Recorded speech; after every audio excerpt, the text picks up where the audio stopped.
Sinaphila igama lami ngoLuthula. WakaNgcobo ngikwi-organisation Siyabadinga Youth Development, ngu-CEO we-organisation. Also, I'm a social worker by profession. Namhlanje kunosuku olukhulu le-Mandela Day. So sizolekelela ugogo, mhlawumbe ngingasho nje i-background yakhona ukuthi suka kanjani into yokuthi size sibe la namhlanje. Siyabadinga sathintwa kakhulu isitori sikagogo owashelwe umuzi ngo-2021. Sisaqala ukungelelela ngo-2023. Siyabadinga sifuna ukuthola ukuthi kwenzakalani. Uma ngabe sithola umuzi kagogo washa, ugogo wa-investa imali yakhe yonke ayekade eyisebenzile for years. Wase seyithatha leyo mali ese-akha lo muzi omkhulu kangaka esiwubona namhlanje.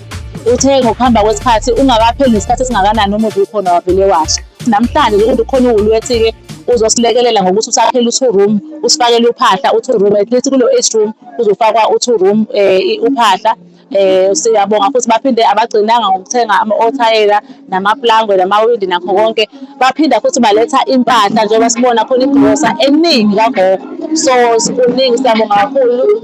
Nozuma TV nani nina siyabonga ukuthi nifike namhlanje nizolalela udaba likagogo bese niyangenelela nani futhi la ningenelela khona. uNkulunkulu anibusise, siyabonga kakhulu. Ngiyathi mfowethu kubaluleke kakhulu ukuthi njengomphakathi singamlindi uhulumeni.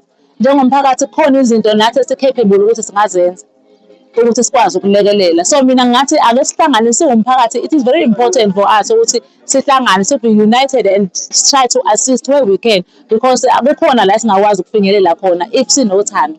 Okubalulekile ukuthi sibe nothando ebese siba nesifiso sokuthi umuntu nje oswele noma ngabe ubani akwazi ukusizakala.